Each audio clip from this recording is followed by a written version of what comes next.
How to clean a MacBook screen. You're going to start by shutting down your MacBook and unplugging it from the power source.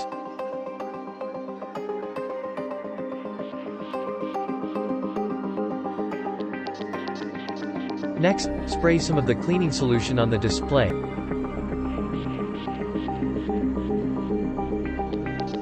And take the soft cotton cloth and begin wiping the screen.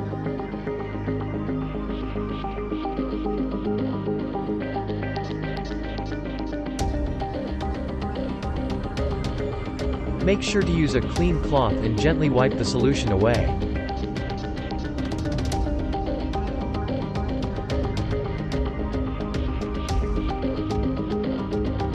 Want to learn some other quick tips? Like and subscribe to Stupid Apple Rumors. Until next time, ciao.